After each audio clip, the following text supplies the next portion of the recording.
Jesse, you missed Ari last. All right, you missed Ari last week. Oh, how's he doing? He's I don't know. It's hard to say. It's hard to say with after his brother's death and all that. But Yeah. he was lively.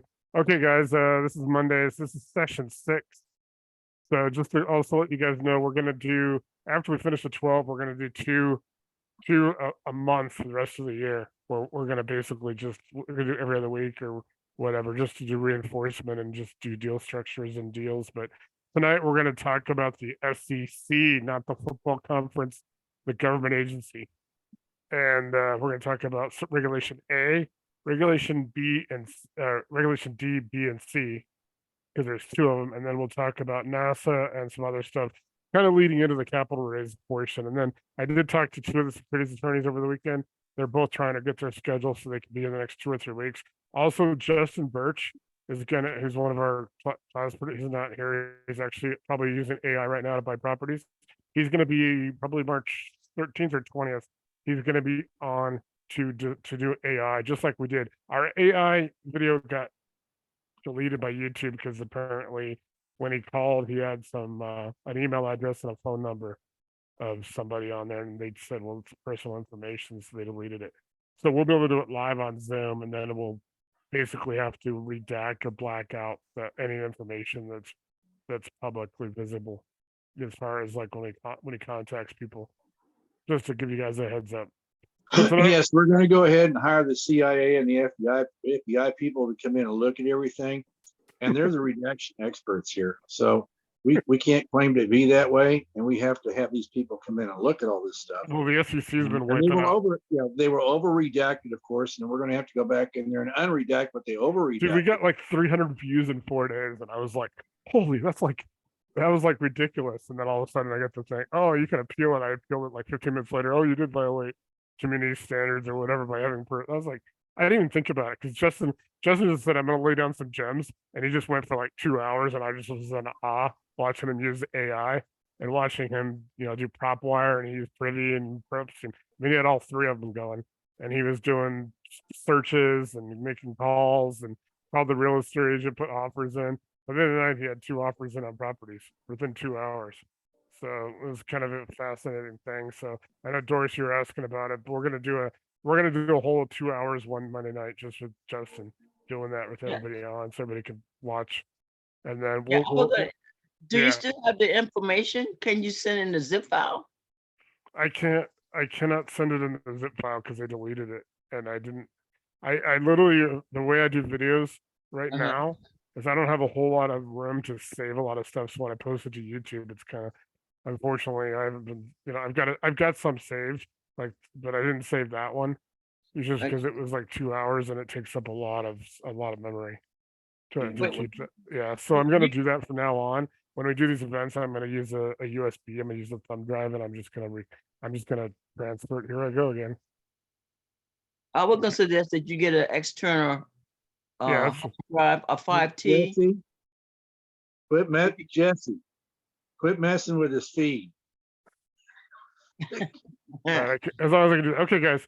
So the SEC, the Securities and Exchange Commission, is probably one of the most. I'm just going to have to do this. If you guys can hear me, I'm cool. Let me lose so that way I don't have it all. So I know, actually, I had a friend of mine who had epilepsy, and he actually had an epilepsy procedure from watching some static or something on a computer screen. So they're really understaffed as an agency on the enforcement side. So they're pretty much going after bigger fish. Well, right now they're going after cryptocurrencies.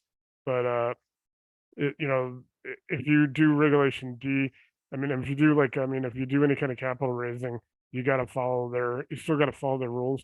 I like regulation B, and they have regulation D, B and C. B is great because if you have an established base of investors, so let's say you already have done a few deals and now you got people that are going to invest, and you cannot broadcast or advertise or market a B out to the general public. You can only market your offering to people that or people that so you can't just go and put it out there anywhere. You can't put it on Facebook, you can't put it on you have to do, you can only solicit people for your capital raise if you know them or you already have like a relationship with them. Whereas a C, you pretty much can fly a hot air balloon from Alaska to South Carolina and advertise on that. Although I wouldn't recommend it right now, but you can advertise a C anywhere. Now, where the C is both of these you can raise billions. So we'll talk about regulation A in a minute. I'm going to pull up a couple charts and documents once in a minute. But with the regulation D506C, you can advertise it anywhere. But you have to. We talked about accredited investors. You have to actually. They have to be accredited, so they have to meet qualifications. And I did post the accredited investors qualification in the group. I'll post it again tomorrow, just so everybody can review it. It's just kind of lengthy to read it tonight, but there's qualifications. If you're single, if you're married, you can make 200. They have to make $200,000 between them. If you're single, $200,000. You have to have a minimum of $1 million net worth. And then there's different things if you're a fund or if you're an entity, bank, things like that. 5 million. And then also people who can invest are also like what they would call, series. I think it's series 77 and series 82 securities licenses you get through FINRA. Just like a stockbroker, it's like a series 6 and a series 7. These are some series exams you have to take. And then you're a broker dealer, or the other one is like it's a capital raiser. The SEC did actually come out with in 2021 preliminary. They did not finalize it, so we had some question about it. Finders, and I do have the finders chart saying what finders can be. You have 3 different kinds of finders. You have one through referral. So let's see. One of you guys just happens to know somebody who's looking to invest money, and somebody's looking to raise money. You can connect them, and they can give you a referral fee, but there can't be any kind of like arranged compensation. So there's a tier 1 where you can actually be a professional capital raiser, but there's 8 different things at the bottom of the chart, and I'll post the chart. I did post the chart, but I'll post it again so you guys can see the different 8 things. If you're out there raising capital, like you're a private money broker and you're already brokering for lenders, you can actually raise money for people, but you cannot do things like deal structure. There's some things, only the partners or the offer or the sponsor can actually do a deal structure.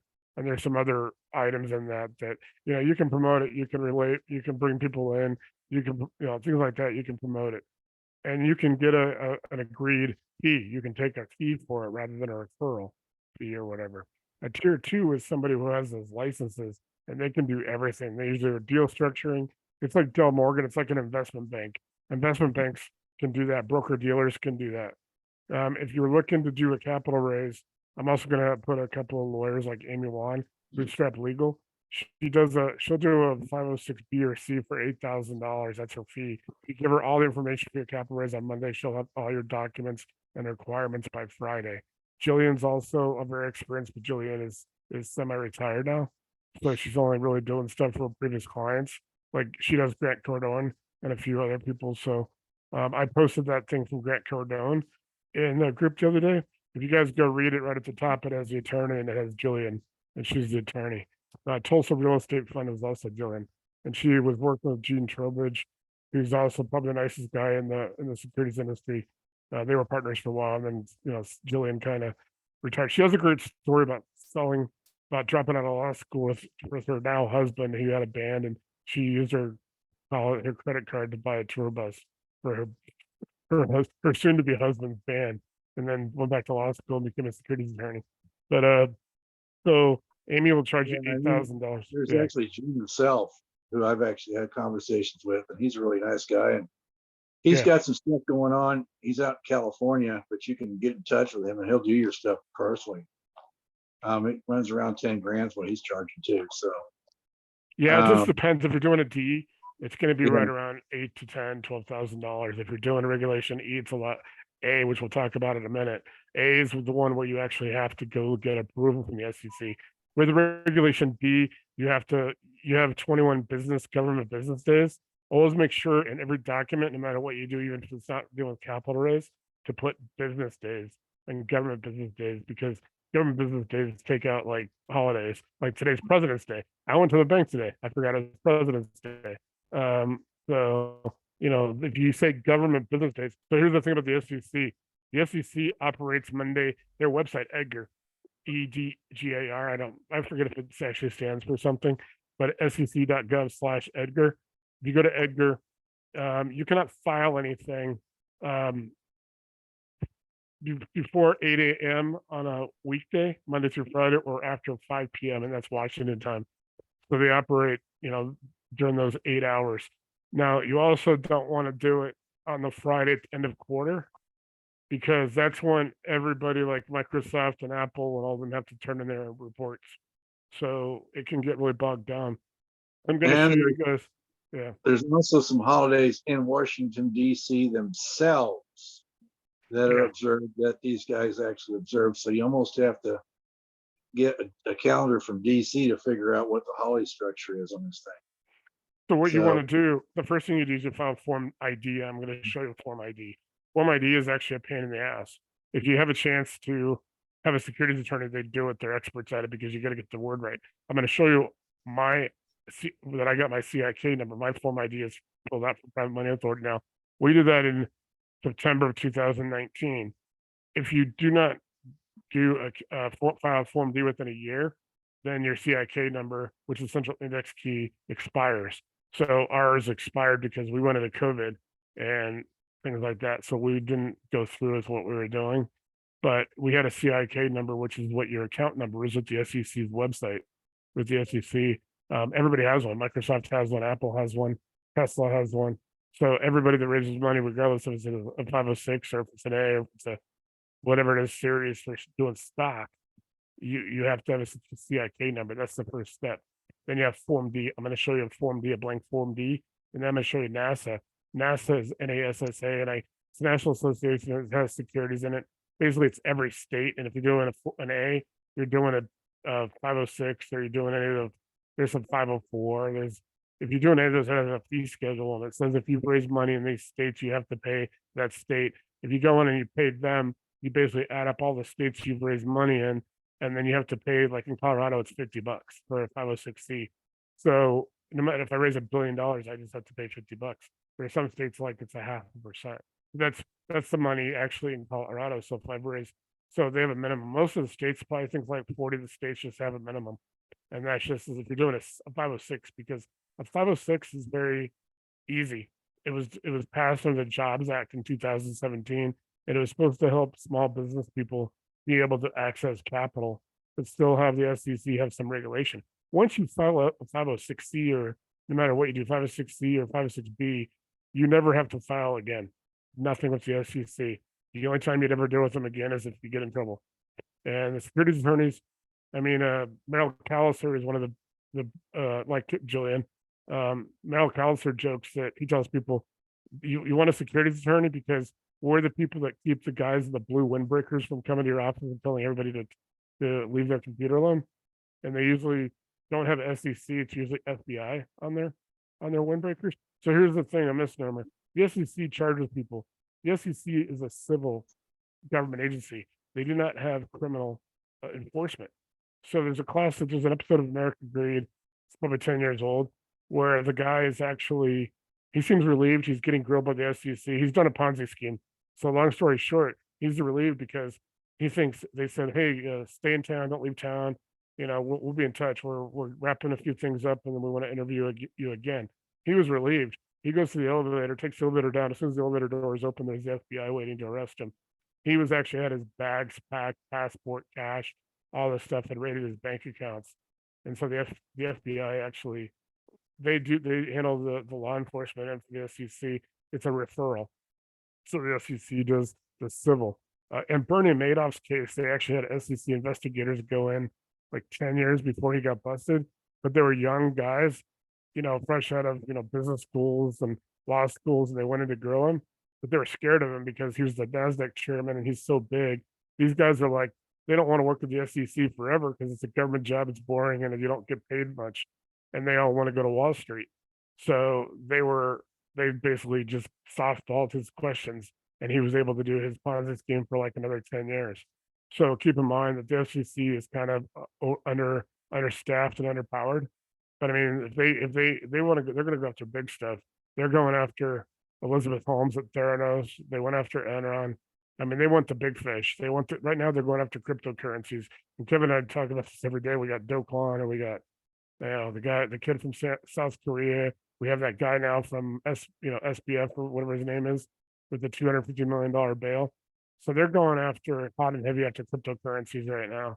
But if you, there's a guy in Colorado, and I'm not going to use his name because he's actually back in business. He actually was busted by the Colorado Division of Securities. The SEC had come after him, but the Colorado Division of Securities, which does have law enforcement power, their investigators are cross-trained by the Colorado Bureau of Investigation, so they're actually agents, even though they work for the Division of Securities, which is part of DORA, which is the same that basically licenses real estate agents and stuff in Colorado. So he got busted, this guy, and he ended up getting a 5-year ban. He charges like 20 grand for his mastermind right now, and it's ridiculous. And he even had like $100,000 one, and it was something like 5,000. I mean, it was ridiculous. And he's in business right now, but different states have different enforcement powers. And I'm just telling you guys this up front because once you start getting out of lenders and you start getting into capital, because next week we're going to go into family offices and we're going to talk about what family offices are and how some hedge funds work and hedge funds don't work in real estate. And I'll give you an update at the end of this before we take the recording off on the new databases that I'm acquiring, the real estate ones. So you want to keep in mind that the states through NASSA, you have to file the NASSA document, and it basically it's a company.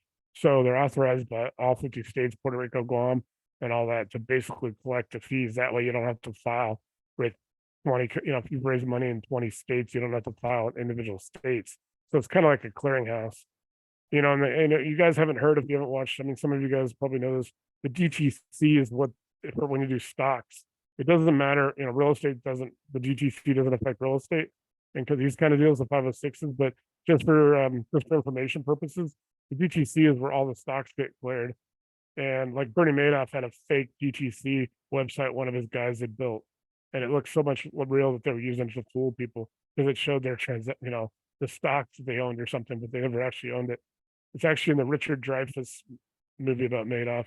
The guys actually show it to some people and they think it's real. So I'm going to try to do a share screen. So let me show you guys. Well, at least that's working. You can see the screen. Can you see the mouse? You got echo form and form D filing. Yeah. So you can actually see the chart or not? No, it's just on the first. Yeah, it's on the yeah. It might be because of what you're going through. You may not be able to get through them. Is that it? There you go. That works. Yeah. Okay.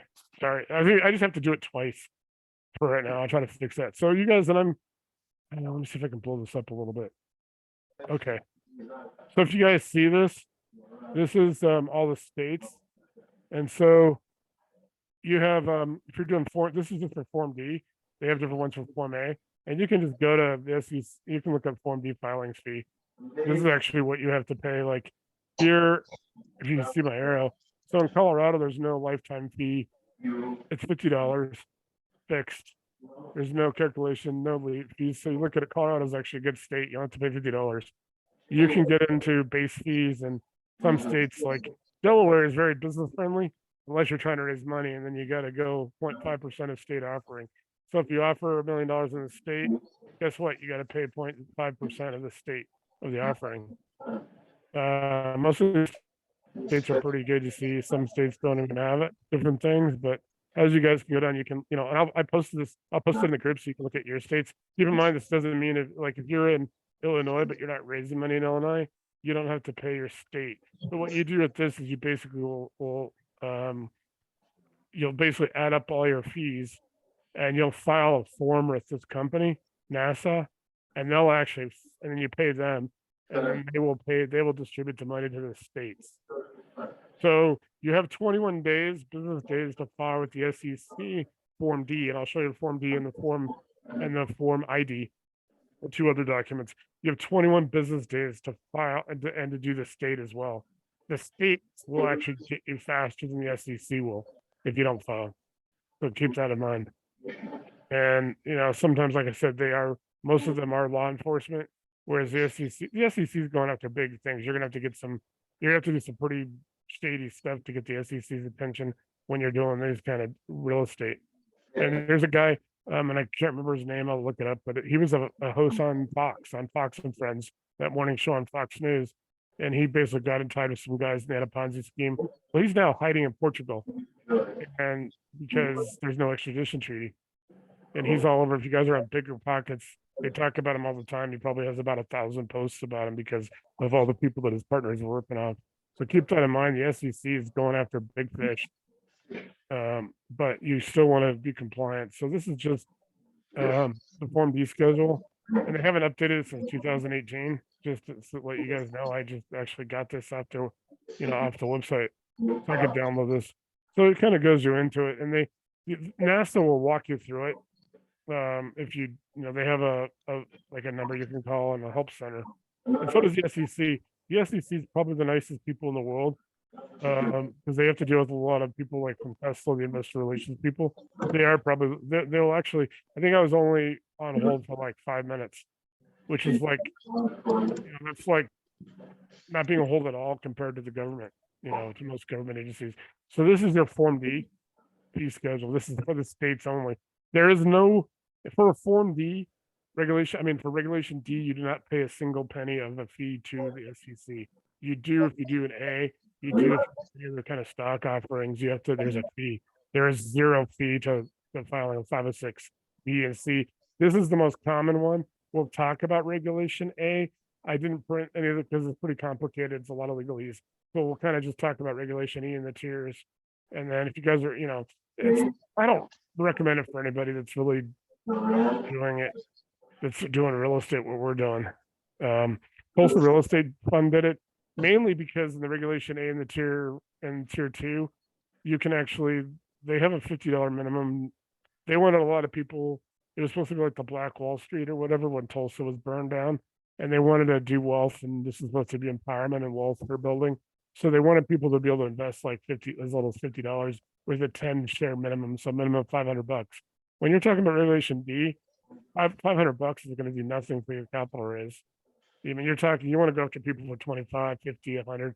I actually know somebody who does like the minimum is $250,000, but they are a very experienced operator, and the guy can go out to like 100 people and he'll get half of them will invest without even really, because he's so good that they don't really even look at him. They just look at the deal. So this is your Form D fee schedule, just to kind of give you guys through this. I'm gonna go through a couple of these real quick, and then we'll talk about the Regulation A stuff. So Form ID is, I have to do the same thing too. I have to get out of it. I just saved this shit stuff.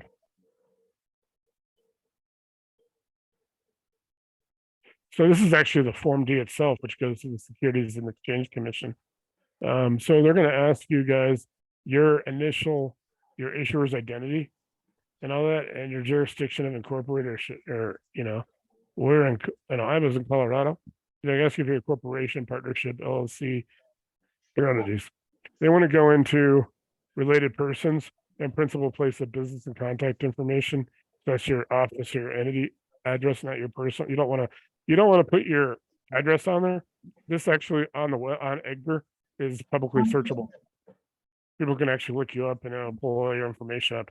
It's not as complicated as like if you got to file every month like Tesla and Apple and all them. Theirs are pretty extensive. Grant Cardone has to file like three different funds he has. So his investor relations and his lawyers do all that. So when you get down here now to industry group, so a lot of times you have banking and financial services. There's a hedge funds, private equity fund, venture capital fund, other investment fund. They talk about the Investment Company Act in 1940.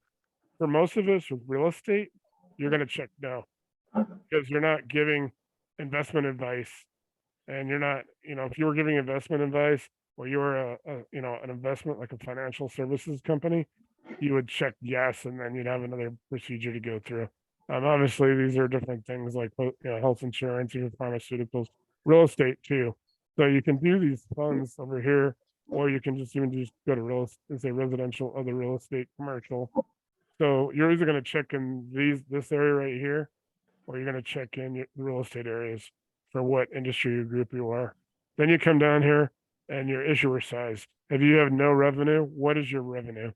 Declined to close. You really don't want to put that. Unless, you're trying to raise money.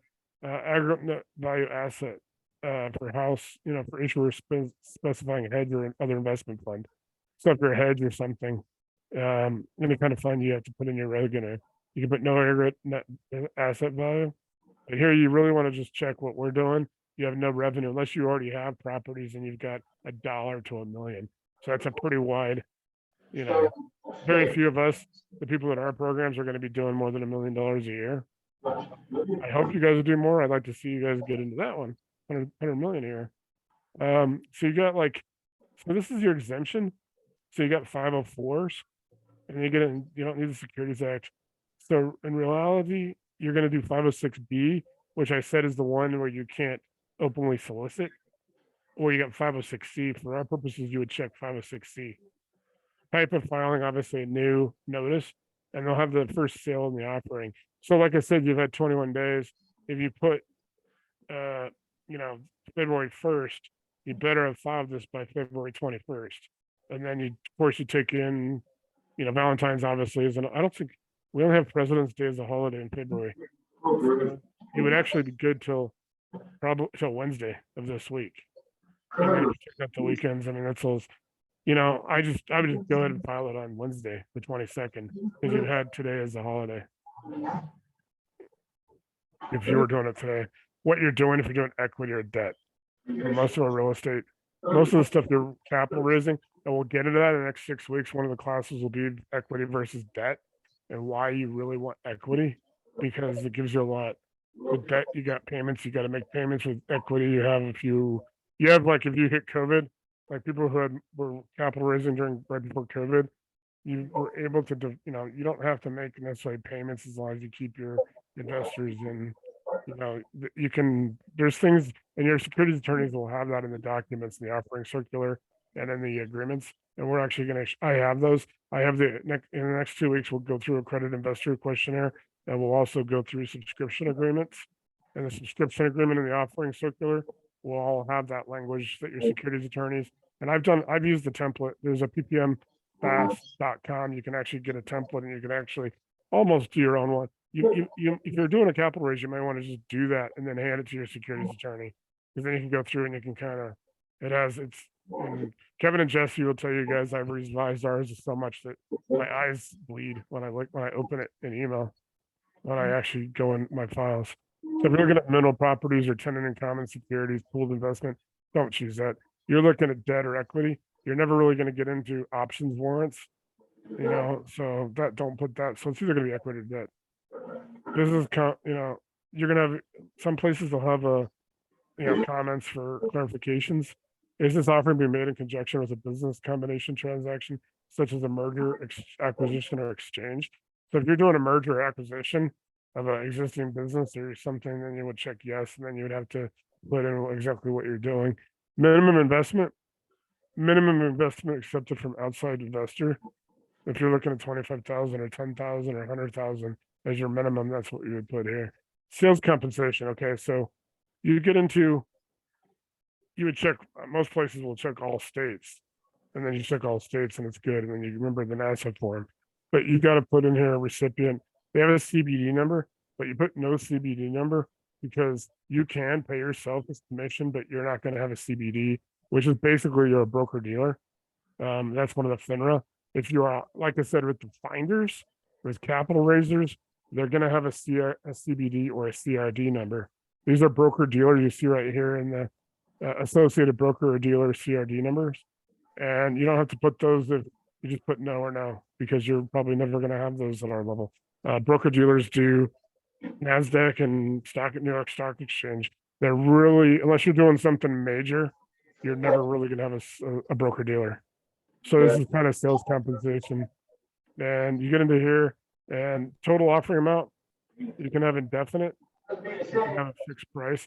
Total amount sold, So let's say you're trying to raise $10 million and you've raised $1 million. So now you've got to follow your form within 21 days. You can put, you've raised $1 million. How many total remaining to be sold? Now, when you guys see the PPM that I have, which is actually our PPM, I'll show you guys. It's pretty, I'll show you some key parts of it. I'm not going to, it's 90 pages, so we're not going to really go through a lot of it when we do it. You will basically put in there what you normally pay. Sometimes it's 1 to 3%. Like if you're raising $1 million, you could pay yourself $30,000 of it, and that's the only money you can take personally. You can pay yourself the sales commission, but it all has to be disclosed in your PPM, your offering, and your subscription agreement. Your investors have to know what you can go buy a Ferrari, and as long as they know you're buying a Ferrari, it's their money. Investors, and then you got sales commissions and finder's fees. We talked about finders, sales commissions, and finders. So if you got finders fee, people to find investors for you, you can pay them. You can do an estimate. You can estimate. You can do sales commissions. So if you'll see on our PP, like if you're raising $1 million, you do 3%. You'll put $30,000 as the sales commission. If you got another $10,000 budgeted for finder's fee, you put that there. And then you got use of proceeds, and then I'll have a clarification. So, it goes into real quick. I'm gonna try to blow this up real quick. Sorry. So provide the amount of the gross proceeds of the offering that has been or is proposed to be used for payments to any of the persons required to be named executive officers, directors, or promoters. You are executive officer, a director, or a promoter. So any of the use of proceeds that is being used to pay yourself or people on your team is good. These are all the legalese. And then you got to sign it. And then it has, of course, all the government instructions. And I'm not going to go through all this. You guys ever doing? Your attorney is going to go through all this with you. So I'm going to just tell you this is a government form, so it keeps going and going and going. And then you have continuation page, like all the government forms. It's all form fillable. And so let's say it's me and Kevin and Jesse. We have to do other for issuers. We have to show everybody that's an issuer. Now, if you are Microsoft or a company doing an offering, you're going to have your investor relations person on there, and you're a securities attorney. They're not going to be using Form D. The securities attorneys, it looks very much different.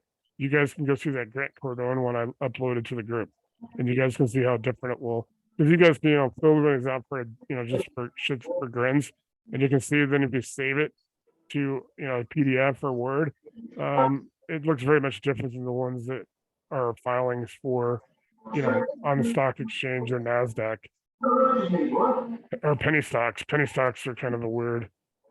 You guys all remember Wolf of Wall Street? He made his money off that crap. So that is Form D. Like I said, it is uploaded in the group, so you guys can look for it on your own. Just kind of if you want to look through it. And then, do you guys have any questions on it? That's right. This is our situation. Hey, Nate, will you be doing that if you was to be a broker? If you're a broker, if you're a private money broker and you're going to help people with capital raise, I will get you the finders, the tier 1 and tier 2 finders, because you'd be a tier 1, and you cannot do anything that's at the bottom of that list. And that has not been really that hasn't been what they call approved by the SEC. They put it on 2021 during COVID, and they had basically sought solicitation. They solicited from securities attorneys and investor relations people. So if you're going to raise money for capital, you kind of got to be careful. But I'll get that to you on the I'll put it on the Facebook group, that pages, so you can see if you really want to do that. What I tell you to do is if you're doing for capital raising, you can you can help people, but you got to be careful. You can get a referral fee, and you can be a tier 1. They call it safe harbor. So basically, if you do those areas that's in that form, you are not going to be prosecuted or civilly charged by the FCC. They can only civilly charge you. It means they sue you rather than prosecute you, and they give you a cease and desist. If you stick to that right now, you still have safe harbor, even though they haven't processed it. Just don't do any of the. There's like, I'm going to say because I'm not on the screen right now. If I get on screen, I can kind of show you. So you got the form right. There's a bottom of the form that may be 2 or 3 inches. And it'll Mhm. show those are the things you can't do. And it's at the bottom. There's going to be the finder or the referral, and there's going to be tier 1 and tier 2. You're in the middle of tier 1, so you can do like 3/4 of what a tier 2 can do. A tier 2 is a licensed broker dealer or licensed by FINRA Series 77, Series 82 licenses, which aren't easy to get. 77 is easier to get than a Series 7, than a stock thing. But Series 82, you actually have to be able to have some capital behind you because you are actually, there's a term called market maker. And Uh-huh. market maker, if you watch the Wolf of Wall Street movie, even though he went to prison, don't do anything he did in that movie. But the guy that the shoe company, Matt, and I forget what his first name is, they're a market maker. So basically, a market maker is the people that actually build the market, the stock for the the stock exchange for people to buy stock. That's what a market maker is. And Mm. so if you cannot be a market maker if you're a tier 1. Because you have to have capital, because you have to actually, there's some things the market maker has to pay for that they get reimbursed for. I mean, if you go out and you take somebody public, you're going to make some serious money, but you can't, as a capital raiser, take anybody public. This is all private. That's why it's a private placement memorandum, which we're all going to go into. Maybe next, I got to see when Justin's going to do the AI class. If he's going to do it in the 13th or the 20th, I will do we'll do the PPMs, offer memorandums, and finders next week. Because there's some pretty lengthy documents, just to kind of, and then you'll have a little bit more clarity. But if we do it next week, Doris, I will upload all those forms and documents this week, like I've been doing, so you can look at them ahead of time. Okay. Okay. You just want to be careful because you start getting into the SEC's world. Anything goes wrong, they come after you. You know. Well, I don't want them to come after me, but I do want to be. No. Well, no, but you can also advise people, and you can develop relationships, because if you have friends that are securities, if you know Jillian, I mean, or Meryl or Jean, any of the securities attorneys, or Amy, Uh-huh. you can refer them to, and you could get paid as a referral fee. But Okay. they're securities attorneys, so they are exempt from a lot of things because they're an attorney. Okay. So just keep that in mind. That it's always good, and then just get your payday off a referral, and it still could be substantial. Mm. So that is, I'm going to show you this one. Then we'll have a little bit of a discussion about it. So it takes a second to load.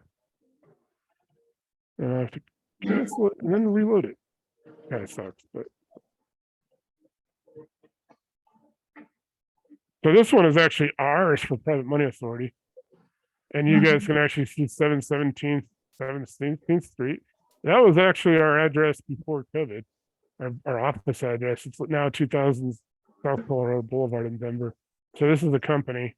So you can see this is our company, our tax identification number. And this is, and then we also have, our Private Money Authority. Then you don't have to fill out a lot of other stuff on this. Our fiscal year. And then our contact is me and my phone number. These were my personal email because I also give them a company email. So this is the form ID. This is what you have to form to send in, so you can see this is the date I sent it in 2019. This is actually my information and president and CEO and all this. And then it had to be notarized. So this is the one that notarized. I actually copied it, notarized it, and had to just send it. And this is a pain in the ass one. So really be thankful if you do have an opportunity to have an attorney, because the attorney will file this for you and they'll get your signature and all that. It took me 5 days. Kevin, you remember that when every day I was like, hey, I got locked out again. I got locked out 4 days in a row trying to submit this, because you got to put the right, it's not on this. There's a thing on the SEC's website, and you got to take 2 or 3 steps to get there. So then load it in, and then you can load this after. So after you put in this, then it gives you the authority to upload this. So it was on this day. I think I started on Wednesday. I think it was Tuesday the following week when I finally got my CIK number. That's what kind of a pain in the ass it is. Now keep in mind that the securities attorneys do this all the time. They have a paralegal or somebody in their office. They just files all these because they're used to filing the big ones, the 300-page earnings reports and things like that. So keep in mind that if you're going to be raising capital, do this before you raise the capital so you get your CIK number, because it's also a little credibility for investors. You have the 21 days after you raise money. That's 21 days for the first dollar you've raised.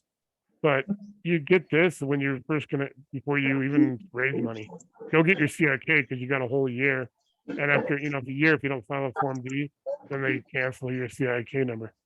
So I just wanted to show you this is a Form ID, and it's available. You can just Google it, Form ID, SEC Edgar. This is the application for access to Edgar. And then once you have it, you have your account number. Then you have your account number, and they give you two passwords that are a pain in the ass. So make sure you write them down, because they aren't like, you don't get to make the password up.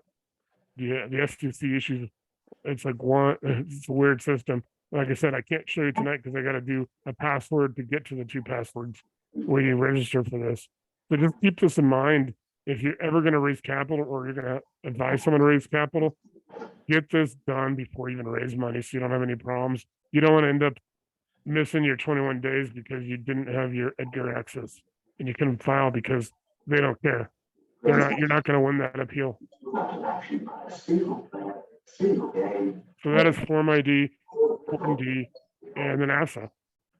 So when you're looking to raise capital, you're going to need an offering memorandum, and you guys have seen them. Obviously, they got, I'm going to load up a couple this week. As a matter of fact, I'm going to load the one for Blue Sky, which is that building we were talking about in Denver in 2019, 2020, 115-story building. We have the 60-story. Kevin's working on the variation of Tri-Tower, which is going to go in Denver for a project in Kansas City. So we have offer memorandums that we have generated. We have a lot of, we probably have 20, 25 documents for these two projects. I'm going to upload these, all these documents for those two buildings. Keep in mind, there's a lot of us, we're not building them. Kevin's going to be doing a variation of the Tri-Tower project, but we are not, just so I can show you guys offer memorandums. And some of them are for the realtor for the land, and they had some different 47-story tower, 60-story tower. We have I'm going to show you guys, I'm going to post it this week. It's going to be like all the documents you would need to do a building, something that size. You're never going to do anything that size. So just keep in mind, I'm trying to teach you to that extreme side, or if you know about this, doing like 10 or 12 documents that are extensive. And you're talking about buildings that have $1 billion valuation after 10 years. So you can imagine all the numbers. I got the numbers for 10 years. Extensive work. You're never going to need that if you're buying an apartment complex, because you can use all this for that. Or if somebody else that you're brokering money for is going to buy an apartment complex, you're never going to have to go in this much detail. But I'm trying to train you guys and go where you guys know, hey, that's nothing compared to what I just learned. So you're getting a heavy dose of over the next 6 weeks, you're going to get a pretty heavy dose of some pretty heavy capital needs, because you're talking about to build Tri-Tower is going to be about $500 million you don't need that much if you're buying doors. If you're getting in 40 doors, Yeah. You're not needing $500 million. No. But if you understand what it takes to get $500 million, and you go in and get $3 million or something, probably is nothing. You have a thorough understanding of that. So Yeah. I'm going to teach you how to go to the extreme. Okay. Then it seems like child's play. Okay. I just don't want to end up in jail. No, you're not going to be raising money. If you're going to do your multifamily, we're going to try to get you partner. We're going to try to do everything we can without you ever having to raise money. When Yeah, you can raise okay. money, and keep in mind, if you're going to do this, you're going to get a securities attorney. We're going to get in that point where you can get Amy or somebody to be your attorney. They do everything. Believe me or not, they don't. They do everything right. If you hire a securities attorney, you're never going to have to worry about because they don't let you.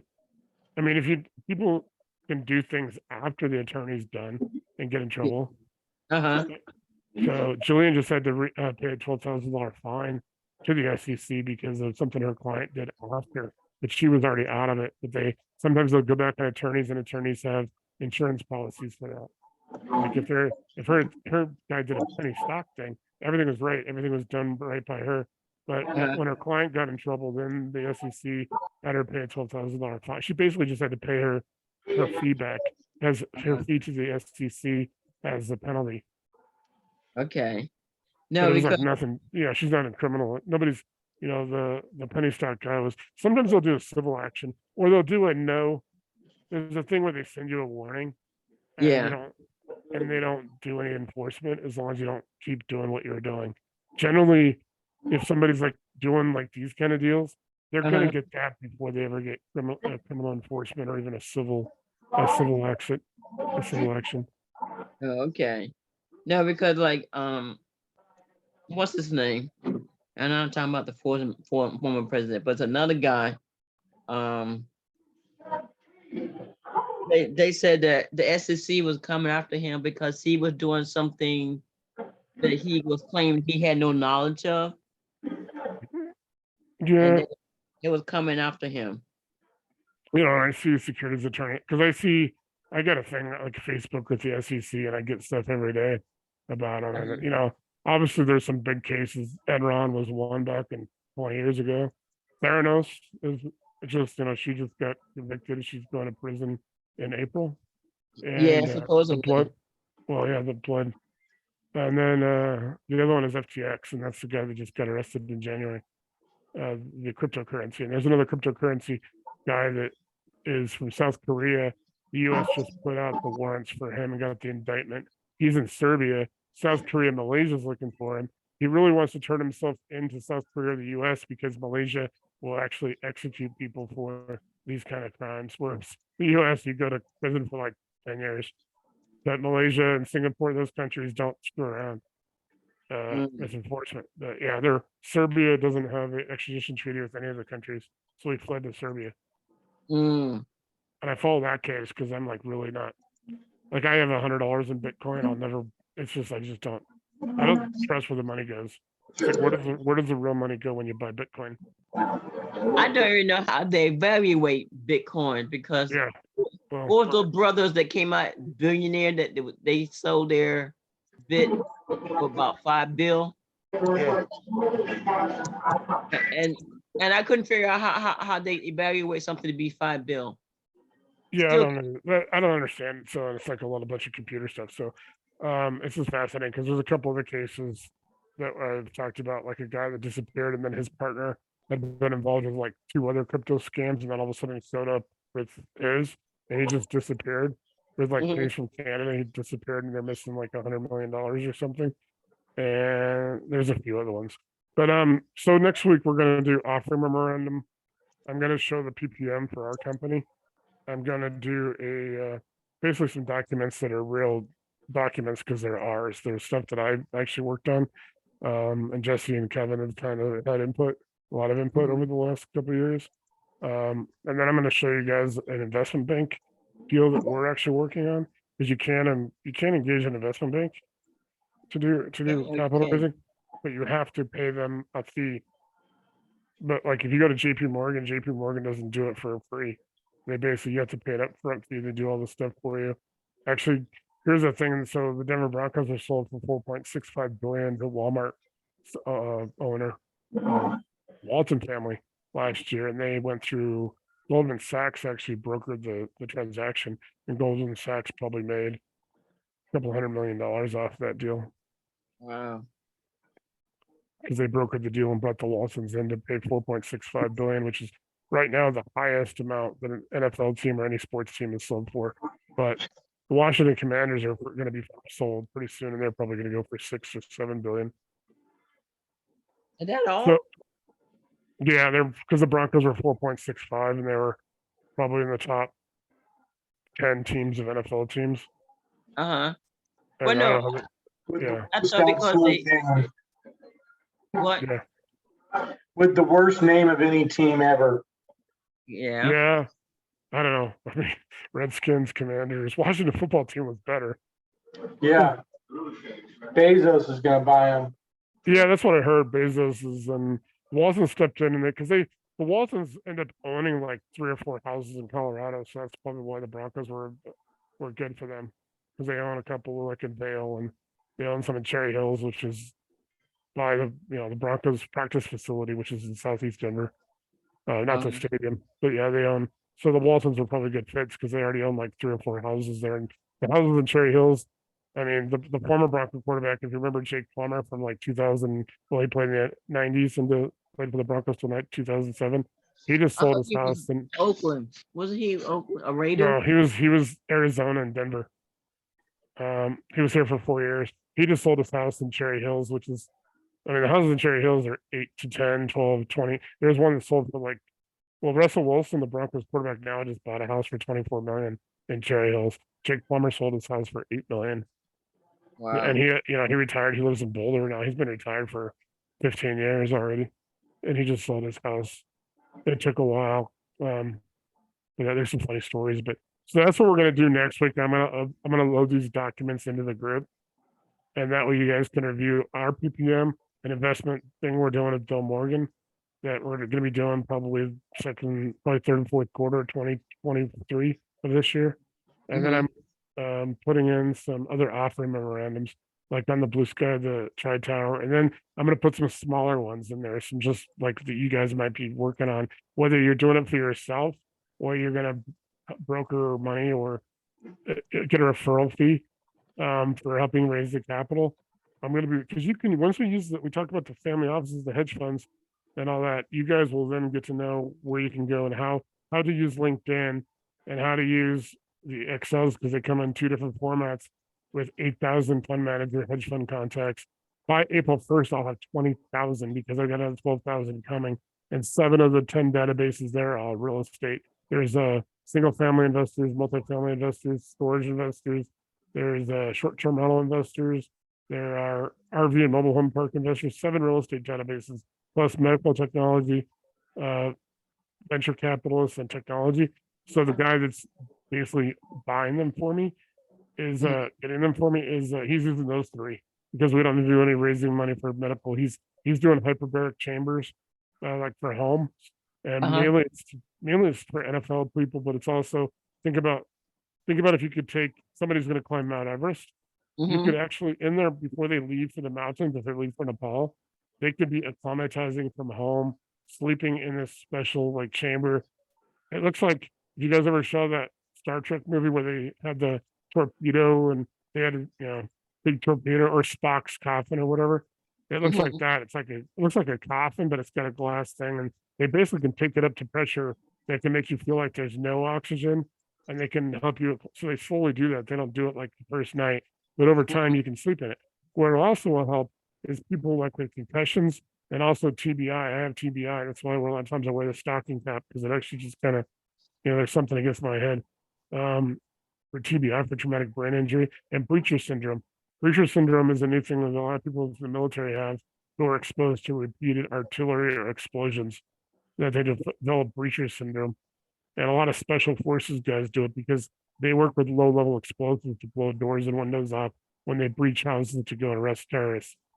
And so over time, their brain gets injured and keeps getting re-injured. It's not an injury that you notice right away, and it doesn't even happen for a couple of years. So this guy basically bought these 10 databases, and we're going to get to use 7 of them. There's 7 of them are ours, April 1st. So you guys are going to have 20,000 contacts plus the lenders list. I did upload the 3 lenders list today, and I'm sending them off to a guy who's going to turn them into a searchable database. But they're all separated instead of being all in one. It was kind of hard to navigate because I've used those. I know how to use those. I've had those for those over 3 to last 5 years. Now they're separate. There's a few things you can go in and do a search on internet. I'm getting it fixed where the websites and all this stuff. The guy was in Pakistan and did it for me. So it's going to be a searchable database. They are databases right now. If I've bolded anything out, and I still got some more to do. If it's bold, the company's not funding or it's not in business anymore. So just I'll post that in the group. So if you guys want to use those lender lists now, you can. And there's like close to 1,000 of them on the 3 lists. So with that, guys, I'm gonna turn off the recording, and then we can kind of talk about if you guys got any deals or anything you want to talk about. But that's your introduction to the SEC and NASSA. So let me take it off the recording. There we go.